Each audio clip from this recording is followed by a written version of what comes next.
আল্লাহর নিয়ামত উপভোগ করে যদি শুকর আদায় না করে তার নাম হলো কুফর। ভালো ধান ফলছে দেশে, বলেন এটা কার দান? দেশে গাছে আম আছে, এটা কার দান? লিচু ভালো ফলন, কার দান? ছেলেটা ম্যাট্রিক পরীক্ষা দিয়ে ভালো রেজাল্ট করছে, এটা ছেলের কোনো কৃতিত্ব না, মাস্টারদের কোনো কৃতিত্ব না, আপনারও কোনো কৃতিত্ব না, এটা কার দান? নুকসান হয় খুব নেই উত্তম নেই জব রহমতে রহমান হয়। সারা দুনিয়ার সব আমার বিপক্ষে চলে গেলে কিছু আসে যায় না। আল্লাহ যদি রাজি থাকে, নবী যদি সন্তুষ্ট থাকে, তাহলে আমার ইহকাল পরকালের কামিয়াবি। কথা বলেন, শিরিক মিশছে বাতিল থেকে বাঁচেন। একটু কথা মনে রাখবেন, বেদাত বুঝাই দিছি, একটা বেদাত বুঝাই দিছি। হাজী সাহেব কেউ আছেন এর মধ্যে? হাজী সাহেব ভয় নাই, এ জায়গা হাত দেখাইলে আমি আমার একটা দলিলের জন্য বলছি আর কি। হাজী সাহেব আছে? মাশাআল্লাহ, আলহামদুলিল্লাহ, একজন হইলে দুইজন পাইছি।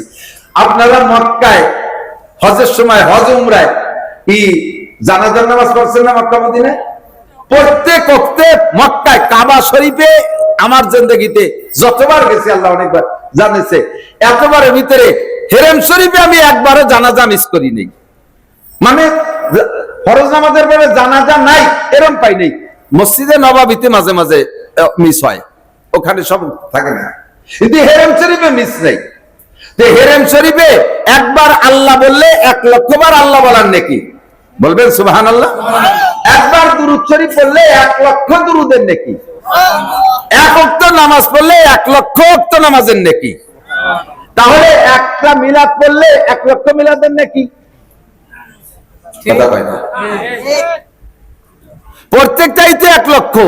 তা মিলাদ যদি ইবাদত হয়, তাহলে মিলাদও একটা মিলাদ করলে 1,00,000 মিলাদের নেকি। তাহলে হেরেম শরীফে থাকবেন হজের সময় যে প্রায় 30 দিন বা 28 দিন।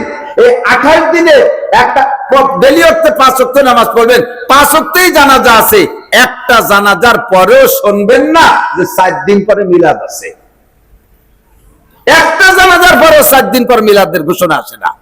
এমনকি বাদশাহ আব্দুল্লাহ, এই সালমান তো বর্তমানে মুহাম্মাদের বাপ সালমান, মুহাম্মদ কিন্তু প্রেসিডেন্ট না, হলো যুবরাজ, ওর বাপ হলো বাদশাহ সালমান, বেঁচে আছে, এখনো মরে নাই। এই সালমানের আগে তার ভাই ছিল কি বলে আব্দুল্লাহ।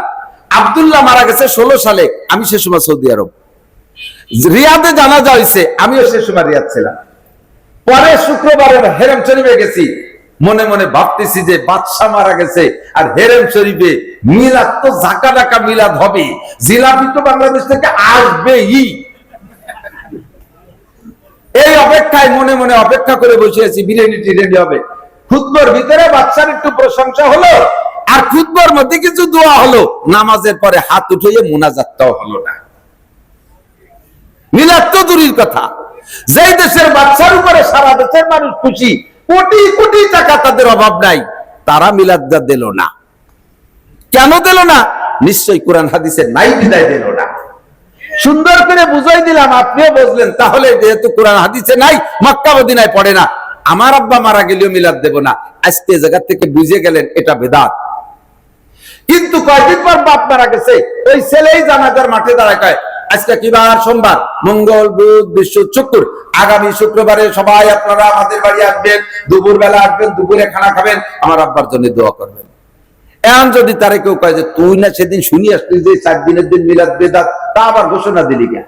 ওই শুনছি তো, বুঝি, একেবারে কিছু না করলে মানসি কি কয়। এই যে মানসিক অর্জনে দুনিয়া গরু জবাইতে খাওয়াইছেন, গরু খাওয়া হবে, খাওয়া হয়ে যাবে, খুদার কসম একটা নেকি হবে না। কারণ এই খাওয়াটা আল্লাহর জন্য খাওয়ার নাই, এটা খাইছেন। মানসিক কি বলবে সেই কথা মানুষের মুখ বন্ধ করার জন্য, এর নাম শিরিক কিল ইবাদত। আমি শুধু কতগুলো জুজ সামনে আনলাম বুঝার জন্য যে কোন কোন জায়গায় আমরা শিরিক কিল ইবাদত করে থাকি। খুব সাবধান। এজন্য হুজুর বলেন, আখলিস দীনাকা ইয়াফিকাল আমালুল দলিল, তোমার ঈমানকে খাঁটি করো, অল্প আমলই নাজাতের জন্য যথেষ্ট হইবে। 2 নম্বরে কুফরি গুনাহ, আল্লাহর নিয়ামত উপভোগ করে যদি শুকর আদায় না করে তার নাম হলো কুফর। ভালো ধান ফলছে দেশে, বলেন এটা কার দান? দেশে গাছে আম আছে, এটা কার দান? লিচু ভালো ফলন, কার দান?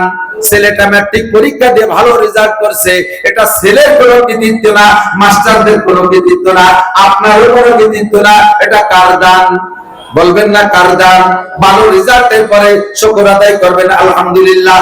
মাস্টারদের প্রশংসা করবেন না, মাস্টারদের, প্রাইমারি মাস্টারদের, প্রাইভেট মাস্টারের প্রশংসা হবে না, প্রশংসা পাবে আল্লাহ।